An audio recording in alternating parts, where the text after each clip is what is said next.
right. I think we will get started here. Hello, everybody. Welcome. Thank you so much for joining us here today for this virtual book launch for Masculinity in Transition by Allison Hammer. My name is Heather Skinner, and I am the Publicity Director and Assistant Marketing Manager for the University of Minnesota Press. The University of Minnesota Press is so honored to be Allison's publisher, and we're very excited their book is officially out in the world now for readers to discover. We can't wait for you to hear Allison and our distinguished discussants chat about the book today. A few housekeeping items to get out of the way before we begin.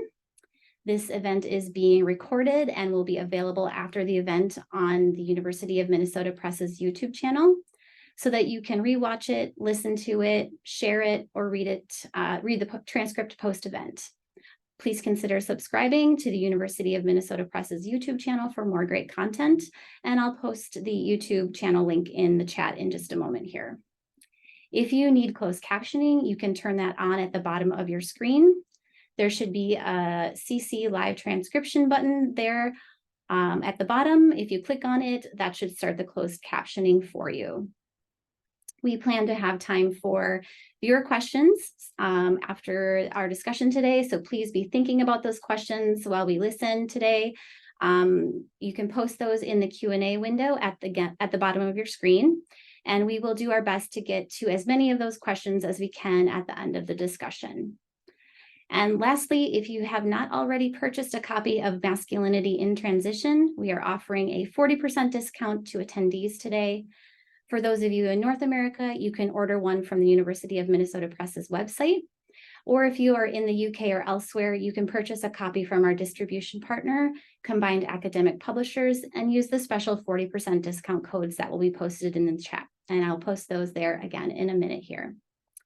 Now to begin, I'd like to introduce our author today. Allison Hammer is an interdisciplinary cross-genre scholar, artist, and cultural critic. In their critical practice, they discover new connections between historical time periods and reveal the trace of the past in the present. Their work brings together a diverse archive of cultural objects, including film, media, literature, and performance, objects which are not normally viewed as interrelated.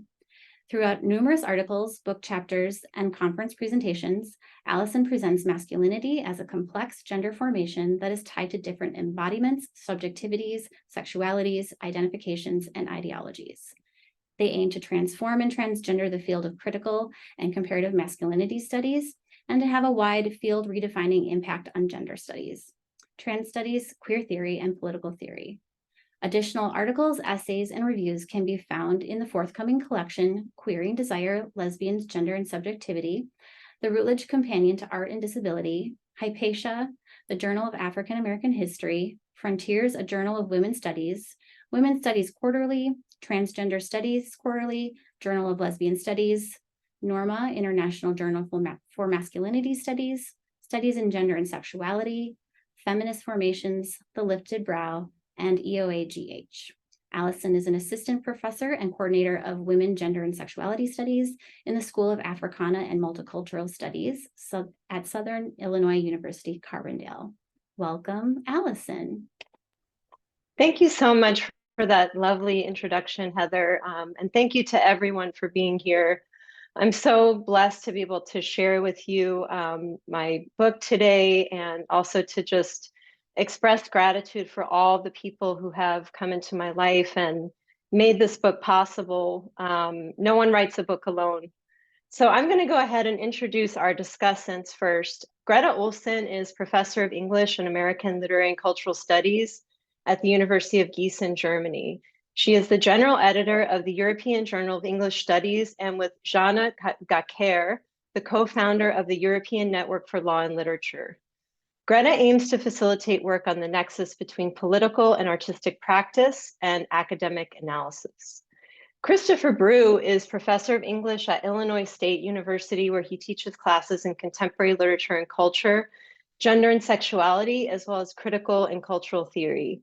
He is author of Hard-Boiled Masculinities from Minnesota, 2005, Insistence of the Material, Literature in the Age of Biopolitics, Minnesota 2014, and co-editor of Noir Affect, Fordham 2020.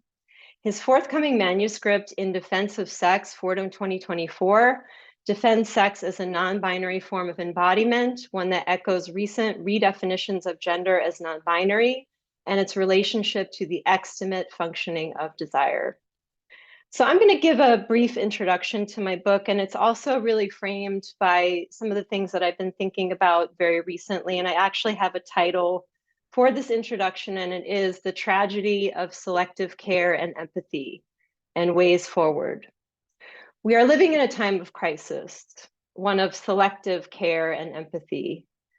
Many of our hearts are broken, and I want to leave space as I enter into this introduction for those who are being directly targeted and attacked.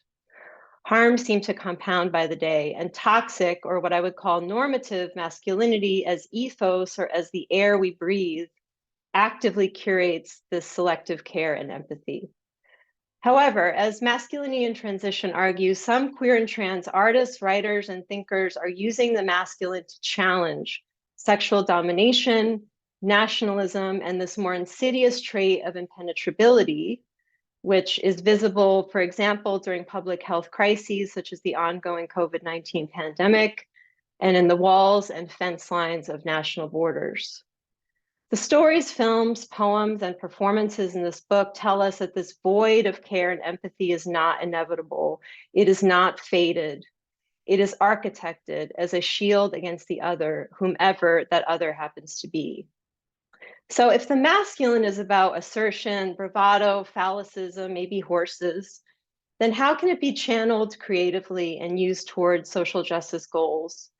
How can it be made available collectively?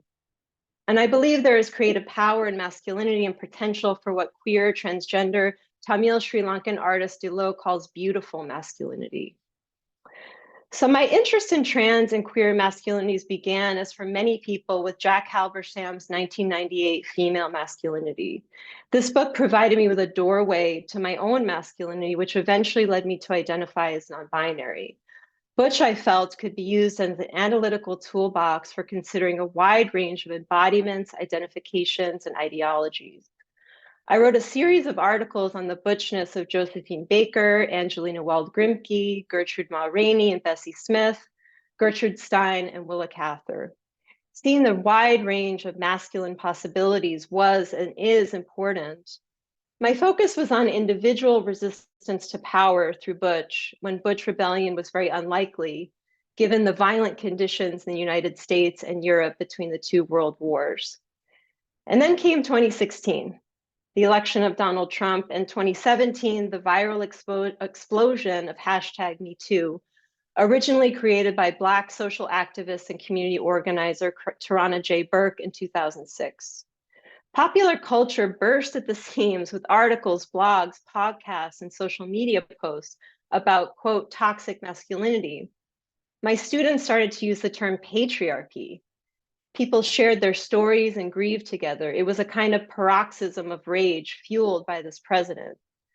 It felt like something that had been brewing under the surface throughout the so-called post-feminist era. However, very quickly, white outrage dominated, erasing BIPOC voices, leading to a white celebrity-inflected catharsis. Carceral feminists gave impassioned pleas to use the courts as the arbiter of the masculinity problem, to take care of the few bad apples, an approach later mirrored in the pushback against abolition in 2020 and beyond. The response from predominantly white men ranged from guilty to defensive to hateful. On the guilt side, I very clearly remember an article in New York Magazine that was called How to Raise a Boy. And the tagline to the article was, I'm not sure what to think about what my dad tried to teach me. So what should I teach my sons? And there was a photograph that featured a young white boy, maybe 10 or 11 years old, with a very sadistic facial expression. And he's standing in a bathtub with his hands positioned in the shape of a gun. And there's another young white boy looking up at him with kind of a mixture of admiration and jealousy. In 2018, in the podcast series Death, Sex, and Money, Anna Sales ran an episode called Manhood Now. Sales surveyed over 1,600 American men to see, quote, which lessons they're rethinking in this moment, end quote. And of course, male grievance cultures proliferated online as never before, preparing the ground for January 6, 2021. So white masculinity seemed once again to be in crisis. However, looking back, the results are predictable. Yes, a few men have lost their careers, some are in jail, some are on trial, but very little has actually changed. And as Jane Ward notes in The Tragedy of Heterosexuality, only the marketing around masculinity has shifted from, say, the art of seducing women to the art of personal transformation. Today's game, she writes, is about, quote, exuding a more reserved and sophisticated masculinity, an irresistible merging of male strength with a worldly, near feminist respect for women, end quote. However, she laments this shift is nothing more than a rebranding of white supremacist heteropatriarchy. Or, to quote corporate man in Gerwig's Barbie, quote, we're actually doing patriarchy very well, we're just better at hiding it, end quote. So much for masculinity's transformation.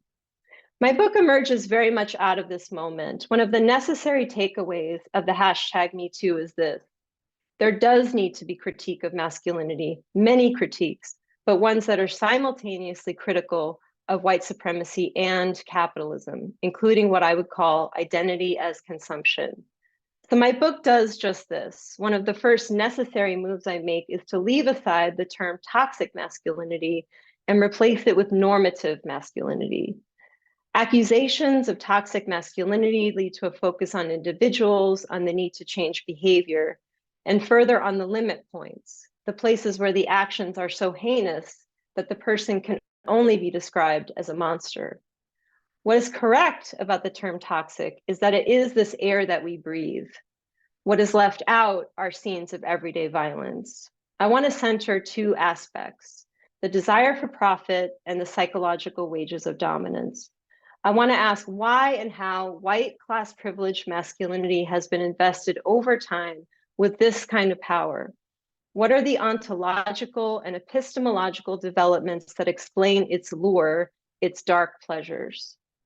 At the same time, the focus on straight white men in masculinity studies and a certain kind of exceptionalism in queer studies avoids the scrutiny of masculinity that must take place within the LGBTQIA2S+ acronym. Post January 6th, when the extreme nature of armed threats in the United States became evident, it became impossible for me to simply cite individual agency or even singular identitarian group agency, or to engage in any kind of dematerialized or depoliticized understanding of gender, as though that were possible at all. Perhaps most important, I left behind the assumption that gender rebellion automatically imagines the world otherwise. The critique of queer liberalism, it seemed, had not been willing to be, in Kaji Amin's terms, disturbed or disturbed enough by these entanglements of whiteness and masculinity from within. Yes, trans and homonormativity, as well as what Jasbir Puar calls trans homonationalism, have shown how aspirational trans and queer masculinity can be tied to normative political and economic agendas. But I think the critique has been at times both too narrow and too broad. My aim is not to single out any particular identity category for some kind of critical shakedown, nor to lift up any single identity. Rather, I want to understand what exactly does a queer and trans rejection of normative masculinity really require? My answer lies in how white masculinity sees itself in relation to the other, in how bonds form, and the question of care and empathy that I began with today. Male-male bonds constructed through racial capitalism and political fraternity help explain the consolidation of power over time. Queer kinship would seem the answer. However, I am in agreement with Amin that queer kinship can create new idealizations and mirror, quote, the values of egalitarianism, individual autonomy, and elective affinities, end quote, the very things that authorize and legitimize white normative masculinity. So to understand how relationality can and must change, I coined the term unruly alliance, which transcends the limitations of identitarian thinking. helping to nurture radical care and empathy. Unruly Alliance offers a complex view of subjectivity and a vision for a politics of solidarity that can scale up to address ecological and economic issues. So one example I want to bring forward is I had the pleasure of speaking with Minnie Bruce Pratt, the late Leslie Feinberg's partner, who recently passed away. And she applauded my focus on labor conditions in Stone Butch Blues and the kinds of unruly alliances that form on the factory floor between Duffy and Jess, for example, something Leslie would have wanted. Unruly Alliance helps to zero in on moments when conditions are ripe for what Angela Davis famously calls unpredictable or unlikely coalitions grounded in political projects. Because Unruly Alliance can be brought to bear on nearly any other context, it can become a widely applied concept for discussing human relationality. Other scholars central to my thinking are Robert McGruer, Alexander Baril, Gil Malatino, Gail Fajardo, Miriam Abelson, Juana Maria Rodriguez, Bobby Noble, Gloria Anseldua, C. Riley Snorton, Dean Spade, and many others. And to focus on care beyond the self, care beyond the mirror image, the word care might seem too basic for addressing the complexity of the current crises. But care contains within it a passionate refusal of the ruses of autonomy and independence.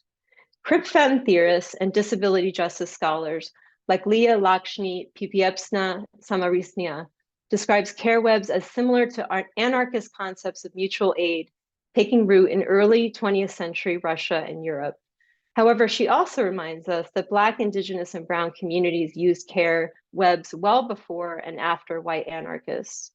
Care brings with it the promise of new futures, but it appears radical only because dehumanization and neglect have become so normalized.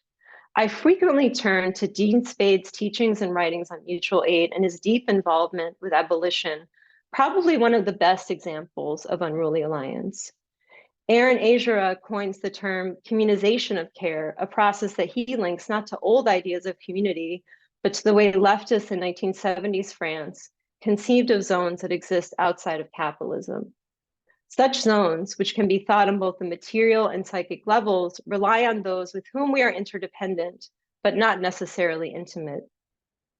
Care work, in the spirit of feminist disability politics, must also not depend on queer femmes to do all the labor. Unruly Alliance is self-reflective, intent on asking how we all contribute to unlivable conditions. I ground Unruly Alliance in both deconstruction and critiques of racial capitalism. Jacques Derrida's The Politics of Friendship, a series of lectures delivered from 1988 to 89, is part of Derrida's political turn, and he addresses the philosophical history of friendship. And this became a preoccupation for me from 2019 forward after the American Studies Association annual meeting in Hawaii, in which many critical discussions were taking place on the future of queer kinship.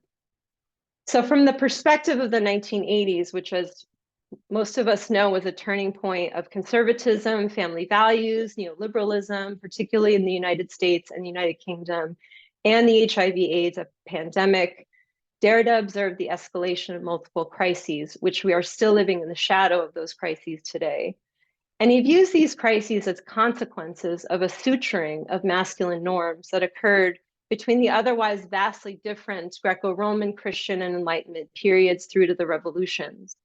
Fraternity becomes the default as it elevates and justifies the truth effects of male-male friendship. The power derived from these friendships rationalizes rule by the few, or in other words, practices of selective care and empathy. Derrida discovers the instability in the masculine bond through binary oppositions of private, public, and friendship enmity. And it's the second one that I want to spend a moment focusing on. So through these instabilities, he shows how these bonds are based on a deceit or an error in thought that has been passed on. And regardless of sexual practices or queer readings of classical or Enlightenment thinkers, the relational problem persists. In fact, without fraternization, says Derrida, politics as we know it would cease to exist.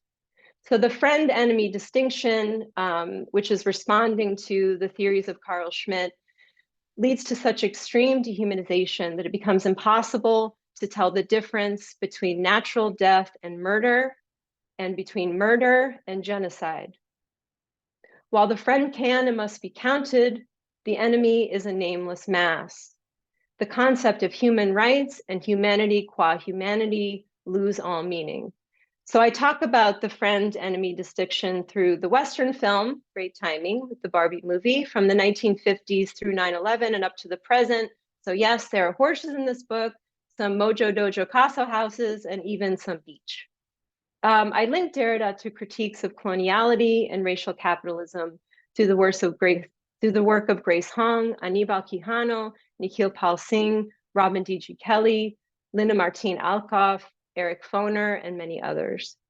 Importantly, the word counterfeit is used both by Derrida and Cedric J. Robinson, for Derrida to describe the fraternal transfer of power, and for Robinson to describe how capitalist democracy hovers like an aura, quote, over our institutions of knowledge and power, suffusing inquiry and decision-making with the counterfeit certainties of predestination.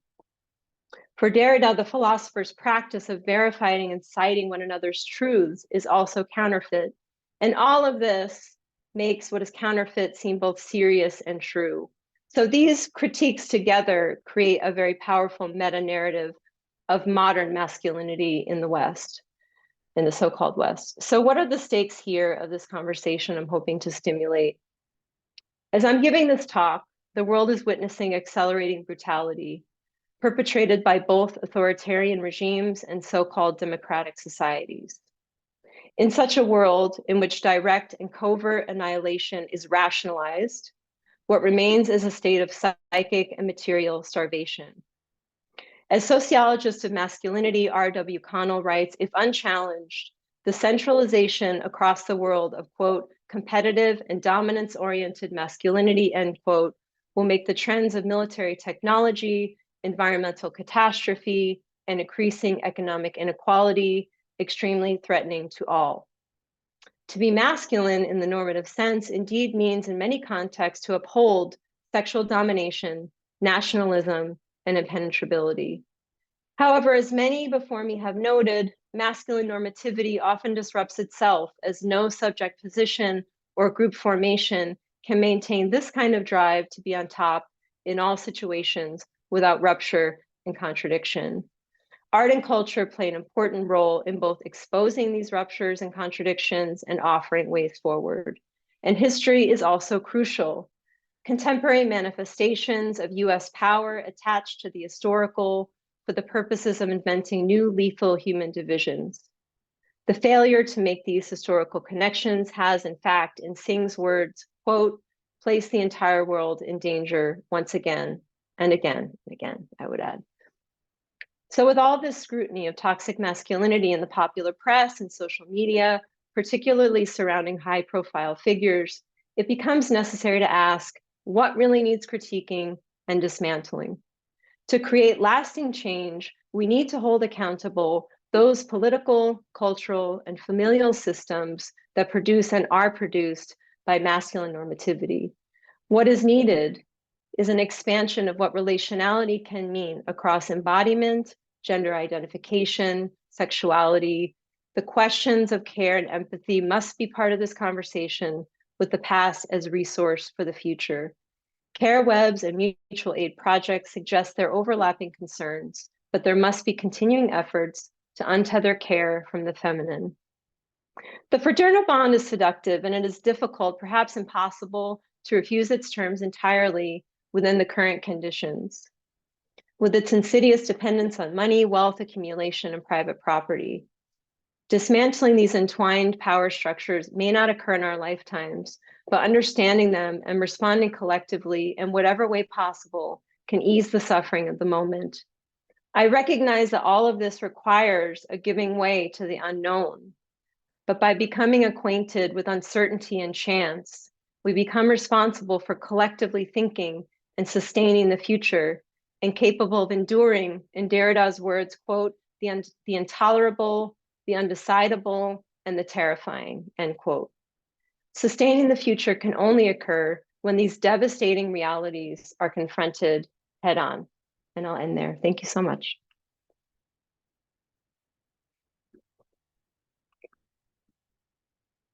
And now I believe we're going to turn the conversation over to Greta. I think Greta was going to go first. So Greta, welcome to this conversation. Thank you. First of all, I want to say how very deeply happy I am to be here with you and truly honored. And I'm going to say something as a way of moving into a first response to the book about how Allison and I met. And Allison wrote to me out of the blue, which is a wonderful thing, responding to an essay that I had written with a younger feminist, Eli Lechner, talking about controversies in feminism.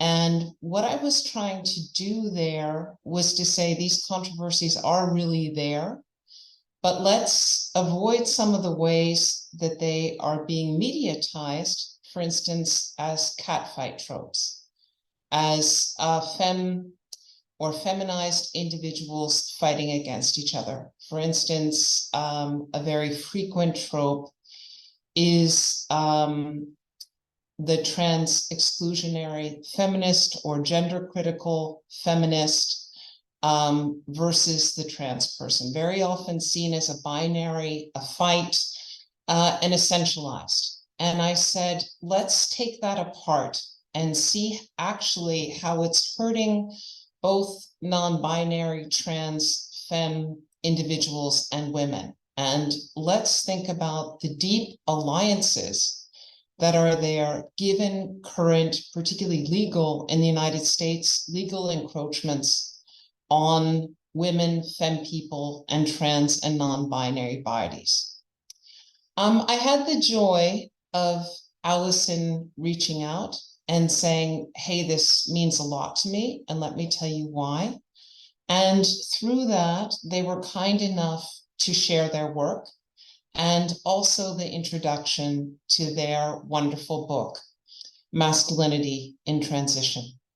So I want to talk about what Allison calls reading again, and reading again, masculinity in transition.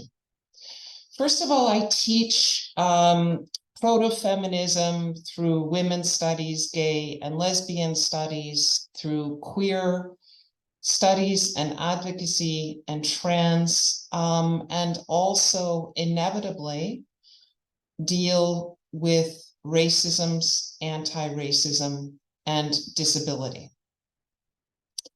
And I had seen myself as Female Masculinity, a really important book, a book that I still teach and think of as very important, as divorcing gender from any kind of sexual identity whatsoever, and binary, and thinking of it as really being sort of the farthest along that I could think of. Allison's work made me, while still valuing that work enormously, also think about what wasn't being thought about in that important work. What was perhaps being left out of the picture? And in reading this introduction to their book, I think some of the main things that came out for me, and I had those aha moments of, wow, I'm thinking really differently, is to avoid new trans and queer normativities. A glorifying of an other expressing masculinity, and to see this avoidance of that kind of glorification, because it's a going back to a form of individualism and exceptionalism, which is deeply embedded in our, and I'm originally American, that is still also mein Staatsbürgerschaft, it is also still where I hold a passport, to our American history, an exceptionalism that rests on a notion of individualism.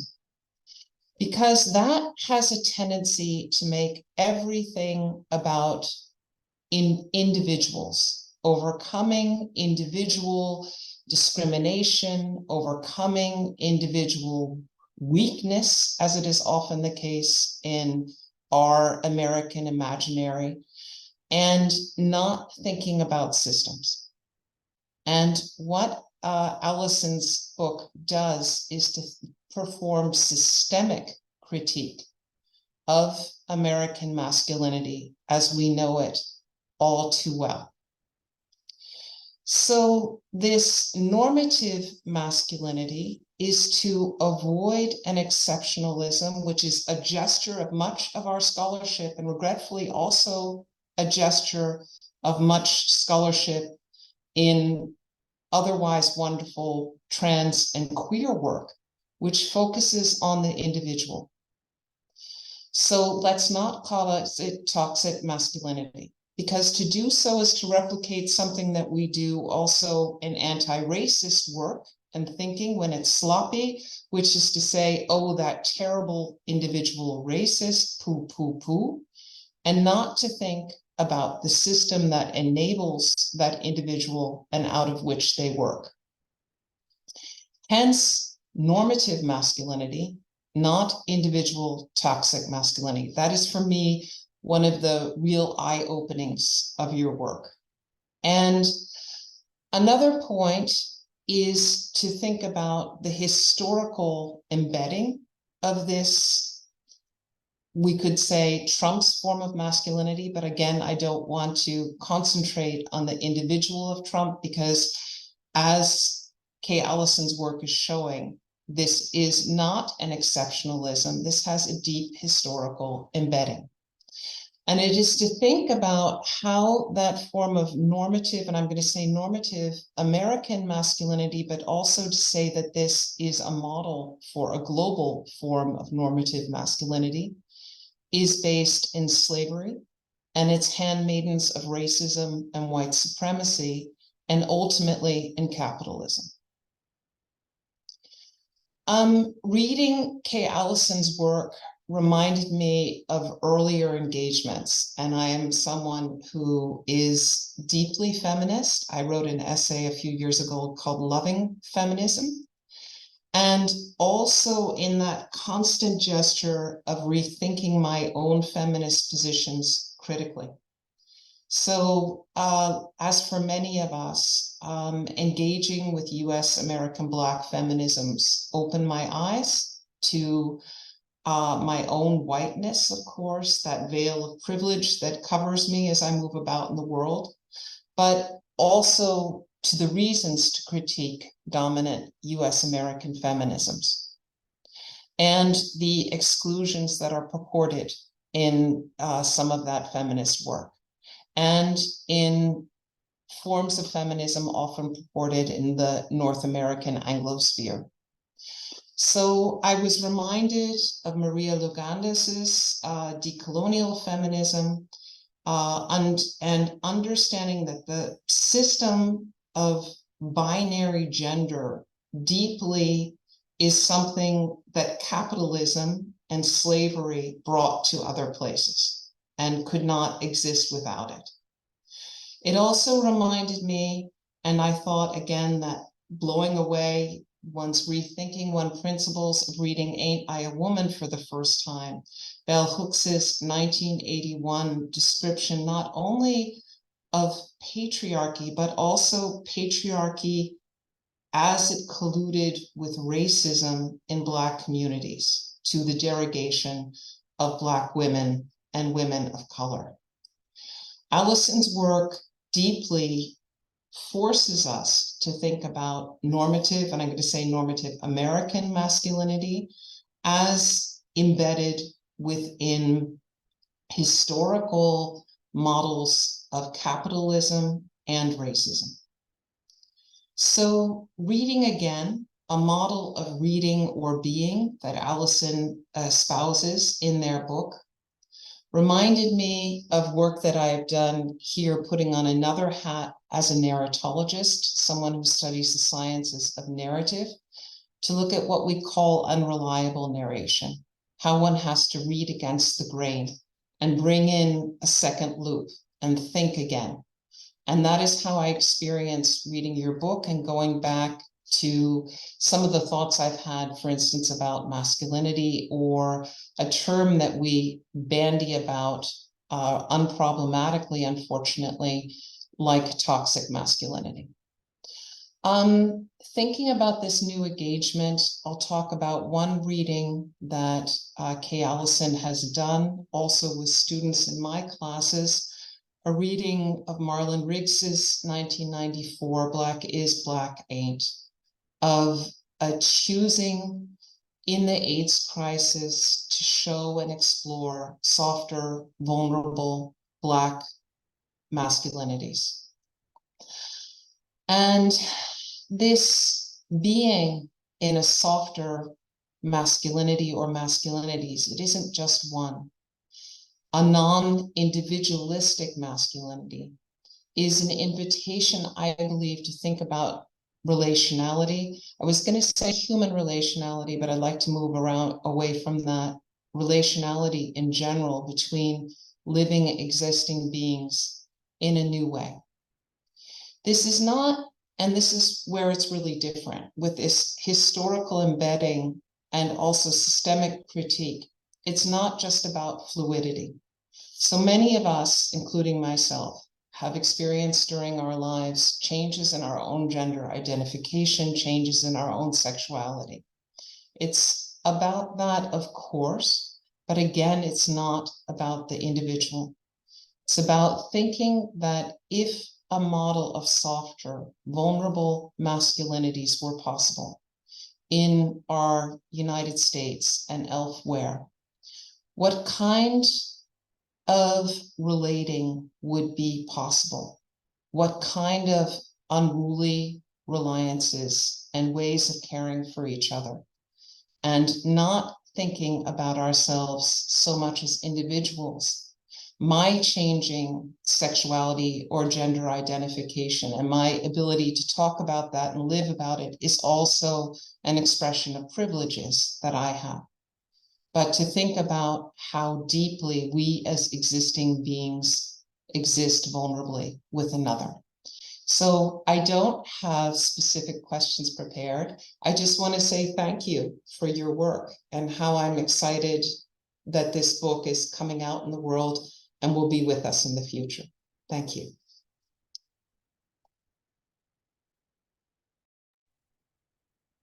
Thank you so much, Greta, and for also recounting how we met. It's a very special memory for me, and I'm just so honored that you're here. And now, Christopher Breu. It is an honor to be here, and I will try and follow both those brilliant reflections. Mine is probably going to be one a little more scattered and probably a little more casual, but that's not at all to underestimate how important this book is and how important this launch is. It's been an absolute pleasure to read this book multiple times and to learn from it and to learn with it. And it's changed my own thinking in really rich ways. And I, which I will detail in a little bit, but I just want to say that one of the things I really share both with Allison and Greta is the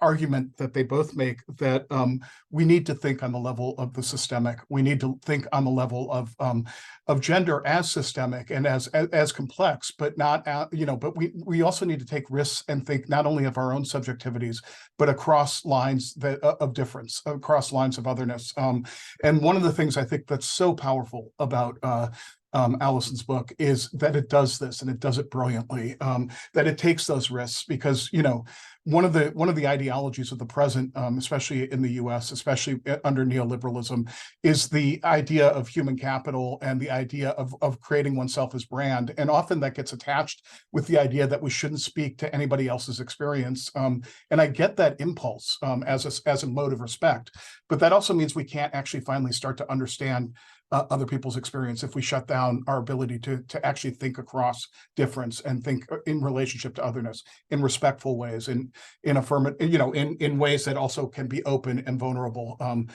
to echo Greta's account as well. So and Allison's. So anyway, I do want to talk about what I think is so original, in fact, unique about this book. I want to start by saying it is both the last and the first word on masculinities in the present. It's the last, and in both these ways, I think it's kind of future. It has an orientation towards futurity in a certain sense. It's the last because it hopefully begins and speaks the death knell of normative masculinity, that it imagines a world in which the violence that's associated with normative masculinity is no longer dominant, is no longer producing the crises that we see all around us. And I mean, this week has been just unreal, just in terms of what's going on in Gaza right now, among other things, and how that relates to masculinity. I can't think about these things without thinking about that as well. But it's also the first word, because it's the first word in thinking masculinity really differently, in thinking about it in plural ways, and thinking about it in open ways, and thinking about it in vulnerable ways. A masculine vulnerability, I think, is something. It's something I strive for. I embody. I don't want to get too personal with it, but I embody it about half the time. But one of the things I really found brilliant about this book was that it actually spoke to, and I didn't think about this when I was one of the readers for the book, and I didn't think about this when I was one of the readers, but it came to me today, central to my own gender identifications as an intersex person is who's primarily masculine in terms of embodiment, or male in terms of embodiment, is that I was always really split between identifying with aggressive masculinity, which I associated with my doctors, and identifying with a kind of vulnerability and what I saw as a femininity that was me in the hospital bed, sort of being open to things. And the idea, what I've tried to do is produce a kind of masculinity that actually sort of merges those two into a soft femme masculinity that's vulnerable and open. And so that's right there in the book. And I hadn't thought that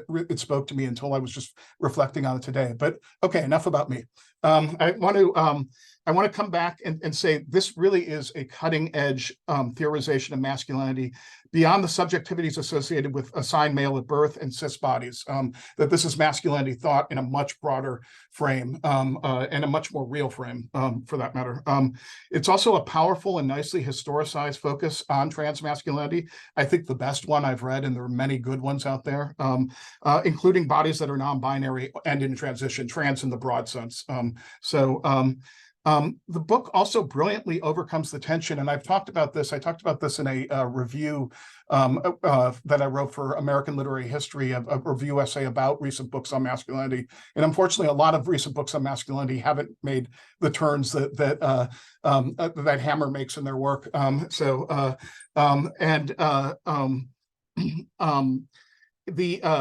Anyway, the book brilliantly overcomes the tension, one that can be perceived more generally around gender, between masculinity as an ideological category that produces toxicity and is part of gendered hierarchy, and masculinity as plural, potentially marginalized, and part of a de-hierarchalized and multiplicitous set of possible gender identifications.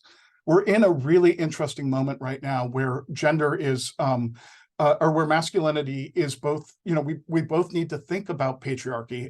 It hasn't gone away. It's not going away anytime soon. We both need to think about patriarchy and gender as an ideology at the same time as we have to think about it as a multiplicity. And a lot of gender studies scholarship, or a lot of masculinity scholarship, has not really been able to handle that split well. I think this book does so brilliantly because it suggests that it's not just cis, het men who can identify with dominant masculinity or normative masculinity. It's also all kinds of queer subjects who can identify with normative masculinity and reproduce it. All kinds of trans subjects, one of the things I think is just really, really important about this book is the ways in which it actually squares that circle.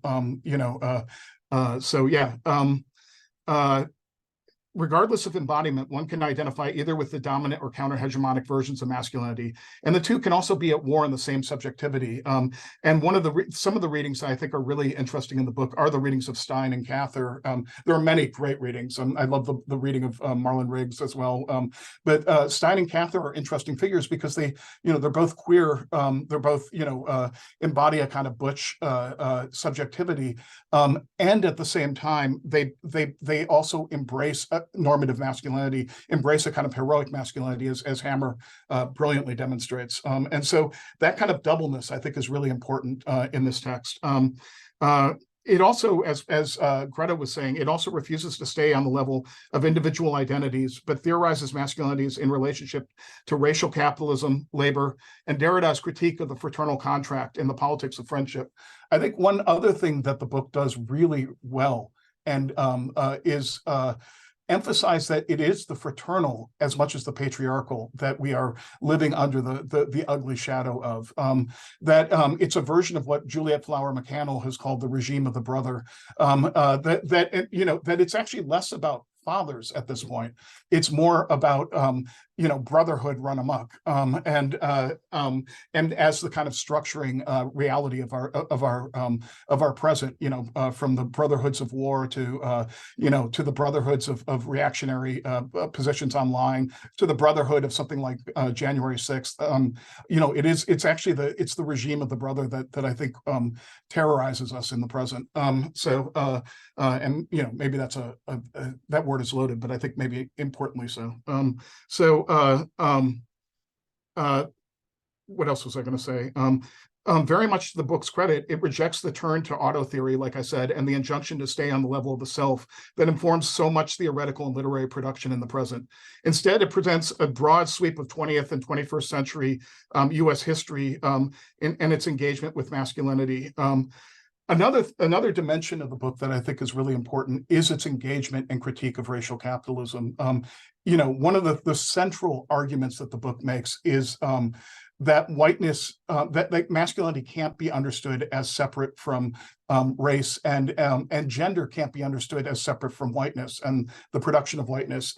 This is something that's also central to my current work. One of the things that Hammer one argument that they make so well in Masculinity and Transition is that gender and gender identifications often were part of a eugenic vision of whiteness, that gender is marked as white and is something that's denied as Hortense Spillers has argued and has been denied often, was denied to enslaved populations, and then was always marked as, and their embodiments were always marked as more material, less plastic, less performative in a certain way. And so that becomes tied up with the concept of flesh, which a lot of people have written on more recently, and brilliantly so, including like R.A. Judy and all sorts of other people, Marquise Bay, Alex Wahilier. So anyway, I think that that's also really important, that we cannot think about masculinity without thinking about race and without thinking about class. And the other brilliant reading in the book, another brilliant reading in the book is of Stone Butch Blues, which I taught last semester. And I actually cribbed from Allison's reading, and which was great, and they loved it. But it's a working class book. It's a book about labor organizing as well as gender, and we need to be able to read these things together. And I think this book does that and does so brilliantly. So I know I'm running out of time here, so I'll stop in a second. But the final thing I want to emphasize is the concept of unruly alliance, which posits a form of collectivity and connection that is not built on shared identities or even shared affinities. And I think that last bit is really right. We need to find ways of caring for each other, whether we like each other or not. I think that we now live in a world where identities are becoming walled rather than open, and to me what we need are identity. And obviously some people need, if you're more under threat, it makes sense to protect yourself more. I'm not arguing about that. I'm actually talking about those privileged enough to actually be open, but we need to find ways of actually building alliances that move past affinities. In this way, the book both echoes notions of intersectionality and alliance and differs from them as well, even as it does pull brilliantly and from people like Crenshaw and and from Black feminist thought in general in terms of intersectionality. But it also is thinking about this idea of unruly alliance, where you actually, you may find yourself in the proverbial or real trenches with people very different from you. You may find yourself at the protests with people very different from you. You may find yourself fighting for a different world with people very different from you, and that's what we need. It reminds me, although I think it's marked differently, it reminds me of what Jody Dean has theorized as comradeship. That comradeship isn't about identification with other people so much as it's about a shared responsibility to each other. Anyway, I will end it there. But it is a brilliant book. I really encourage you to pick it up, read it, and learn from it. So thank you. Thank you so much. I feel like I have so many things to say, so many directions I want to go in. I know that there's some questions here, and yeah, I wanted to address Robert's question about disability. So in the 5th chapter, as has been mentioned, I talk about HIV, AIDS, and I talk about the need to continue to refer to disability theory and thinking about that era and some of the complicated ways in which we see a lot of ableism in those images. So I addressed that in that chapter, but I think disability is really threaded throughout, as you're mentioning here, like this quote from Greg Abbott, which I think about Greg Abbott a lot. Like I think about what he represents as a person with disabilities, and this idea that Robert, you brought up to me and to others of the idea of inspiration porn, and that chapter really talks about the tendency to use what I would call an HIV/AIDS kind of inspiration porn in that era. And it's still true that the movies that are most often watched of that era are not Marlon Briggs's films. It's actually How to Survive a Plague. And I have a lot of issues with that film, as a lot of other folks do. And I think also this book is really a beginning and an opening out to other work. I think it's a broad brush book that I think is going to hopefully go in a lot of different directions for others and myself as well. And then Felix's question about reframing toxic to normative outside of academic settings. I've gotten this question recently because I've been doing some podcasts in more of a popular frame, not slipping into lectures of sorts. That would be sort of like a mansplaining about toxic masculinity. There's an interesting looping there. So, that's really a difficult question. It's almost like, how do we put this into practice? But one of the things that I was thinking about as Chris was speaking is we're going to be forced to put this into practice, is my feeling. Meaning, I think conditions are getting to a point where unruly alliance is not going to become a choice. It's actually going to become, and is already for so many people, a necessity. And maybe that's a very dystopian view, but I think it's the utopian possibility that in my own life, the people who have been most supportive of this book have actually been unruly alliances, like people who I would not have expected to be invited into this conversation. And it was a whole range of people, of all sorts of identity categories, geographic locations, and some of that took place online. To Chris's question or Chris's comment, this ongoing dialogue about branded identities, I think the branding is a problem, but I think Greta's work about social media, like especially in #feminist, sort of speaks to both and at the same time kind of possibilities of social media.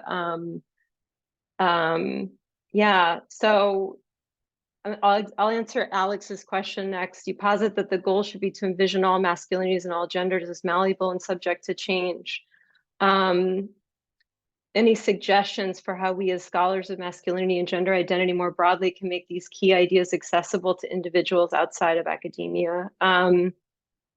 Yeah, I mean, I think this is going to be an ongoing conversation, because I think that at the same time that I'm saying individual, and we've had this conversation about individualism and autonomy, like things obviously have to happen within individual psyches and in individual embodiments.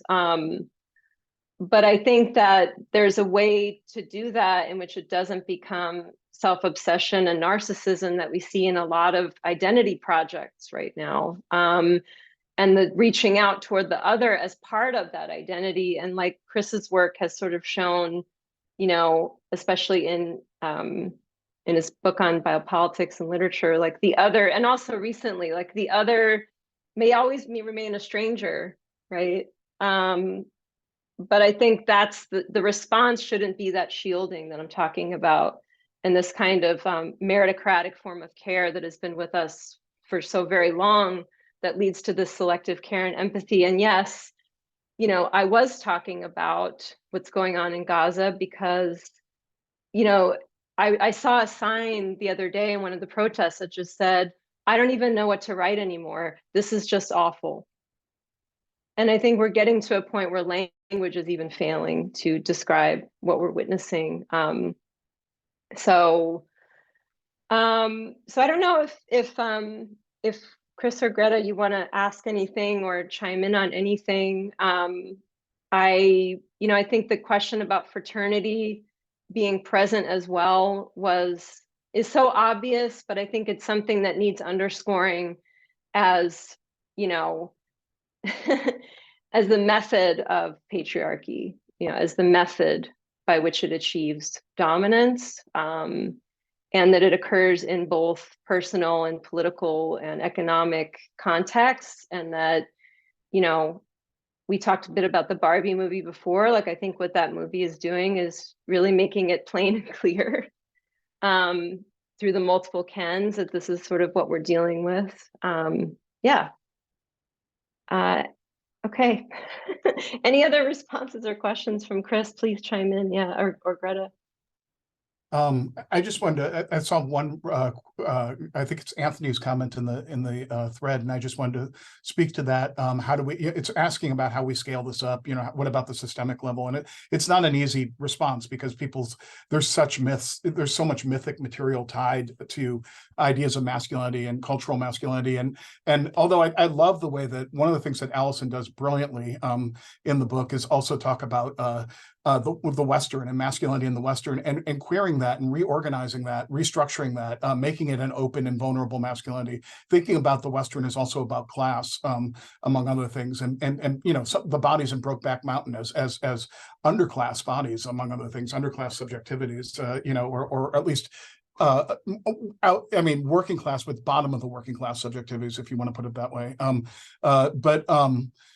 To me, I mean, and Allison's vision is more anarchist, although, you know, and wonderfully so. Mine is probably a bit more socialist, but either one I would argue for, just because I think the state may be necessary here, although it shouldn't be dominant. But I think articulating what a socialism or an anarchism looks like without the fraternal, without brotherhood, what a sense of collective responsibility to each other, that can also be a gendered vision, and a gendered vision that's about things like vulnerability and openness and the possibility of different kinds of identifications, different kinds of embodiments, different types of subjectivity. That you know, that there's still much to do there in terms of a political vision.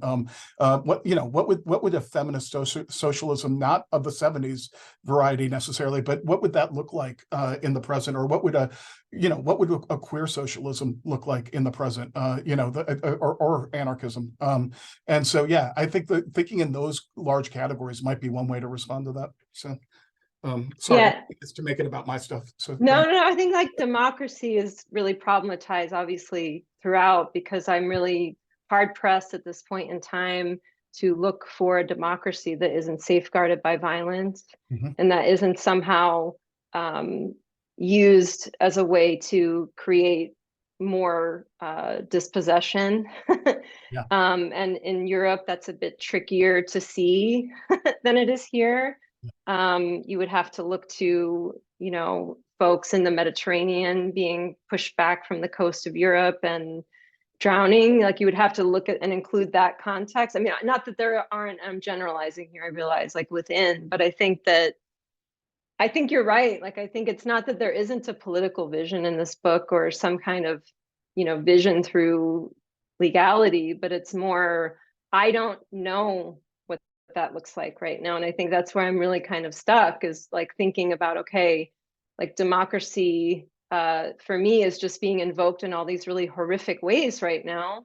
Obviously, like the protection of democracy, we need to protect it, but that cannot be democracy if it needs that sort of protecting. So yeah, I love this idea of envisioning that. And I think it happens at moments. It's not as explicit because I'm really just interested in staunching the bleeding right now, like meaning like caring in an immediate sort of way. Yeah, I don't know if Greta, you want to add on at all. Thank you. I have to say, I can't see the chats from the others for whatever reason. So I can't comment on those, but I'll comment on what is said. I don't see a pat answer right now. And one of the things that I would say about your book is it asks us to think about a dominant form of masculinity that is violently present right now, systemically, historically, and in relation also to race and economics. And I think that's huge. And it is not offering any pat solutions. What you talk about, and which Chris stressed, your unruly alliances. This is momentary, it's fleeting, and it's creating a new, a queer horizon, to quote a great before us. And for me, that's enough. That's also hoffnungsvoll, creating hope. I love that. And I think that's, the way that I ended my introduction with just opening ourselves up to the unknown and to chance and to the terror that actually comes with the idea of something new. And I think getting in touch with that terror within each of us of reaching out to the unknown other is something to work through and something to notice. And I think one of the things that I wanted people to see, and I just find it's sometimes very difficult to have conversations about the extent of American militarization, for example, because these are not known facts because of propaganda, quite honestly. I mean, because of like ways that we're hidden, the truth is hidden from us. But that is what I wanted. And I think I struggle with questions that are like, what is the path forward? Is there a list? What can we do? And, as, Foucault has reminded us, like, if identity becomes programmatic, then we're back in the same loop. Like if gender identity becomes, if there's a list of things you can do and check the boxes, then we're back kind of in that same track of easy solutions. I really love Felix's question here, more of a comment than a question. I'm sure you touch upon it, but I think it's important to highlight that we also build care between generations across all ages. I think a lot of young queer folk could benefit so much from friendships and bonds with older queer people. And sadly, more often than not, I see a divide where younger people might shun older people for the kind of language they use. Yes. And of course, this applies also to non-queer people. I think both sides, old and young, can benefit from each other no matter their gender or sexual orientation. This is a great question. And, I want to say that, like, I really do embrace this in my life. And I wanted to speak about how the person that I learned masculinity from was my stepdad, who passed away right before this book was published, which just gives me great pain, but I like to think that he's here. I learned about masculinity from a 93-year-old Buddhist. Like, this is the kind of thing that I'm talking about here. And he really tried to use the right language, but I think I totally agree that if we want to get stuck in these kinds of contentions and make that the main focus, I think that's going to be a difficult way forward for multi-generational or cross-generational conversations. And that's why I loved #feminist. And that's why I continue to teach it, because really, you know, we're at a high-pitched moment, and it makes sense. Like when you're so pressed as we are right now, like coming together in our tiny circles of people who look like us and understand us, and you know, there's no risk there in certain ways, feels good. But I think it's in its own way shutting down this possibility of unruly alliance that I'm trying to flesh out here. So Caleb, I appreciate the distinction of white masculinity. It creates a demarcation which dictates that white masculinity and toxic normative are the normative masculinity. I say this because Black masculinity is often seen as a threat to white women. See, Birth of a Nation, yes, which is where racism, classism, and heteronormativity intersect, because the same arguments that see Black masculinity as a threat and white masculinity as the norm is the same source of the argument and desire to write anti-trans bathroom laws stating we're protecting women and girls, right? And I'll share this #feminist essay with you. Caleb's my neighbor on my office floor. To which I would like to ask, what is the most effective way right now to combat these structures of masculinity and or change these structures? Also, thank you for mentioning the queer horizon, as Dr. Hammer and I brought that up in conversation yesterday. So you know, again, like I think the way forward, like the most effective way right now to combat these structures of masculinity, I mean, I go back to this idea of selective care and empathy that I started with, because, you know, that is the phrase that keeps popping up on my social media right now, but it directly relates to the fraternal concept. You know, and who are worthy of care, who is unworthy of care, and to challenge those things and to have conversations with our students about this, because we're all in the classrooms as well. And I like to think also that, you know, kind of tying in the question of generation, like I would not have come out as non-binary without my students. Never. I wouldn't have felt that kind of community of younger people who really respected it in a way that I often felt pushback. And so, yeah, I mean, how do we combat these structure of masculinity and change these structures? I mean, again, we're back to that same problem, right, of solutions. And I think the unruly alliance concept is the best way I can think of. And that might also create, and it does create, tensions, conflicts, contradictions that we have to have the courage to work with instead of walking away, I suppose you could say. Yeah. So we're really at time now. I just want to mention this last question. Thank you for the wonderful talk. You briefly mentioned the role of media and the likes of the Barbie movie in addressing issues related to masculinities. What are my thoughts on more legal yet equally as cultural influential cases, such as the Johnny Depp and Amber Heard case, and how they interact with rereading of normative masculinity? I don't feel qualified to talk on Johnny Depp and Amber Heard. I honestly think I was deep in the book revising when this was happening. So I don't know if Christopher or Greta have any insights on this one, but I think that just to the kind of, I mean, Greta, you might have an idea about cases in general, like influential cases in general and affect, like the ways in which these cases start to shape our thoughts. I would love to hear your thought on that, just in general, if you want.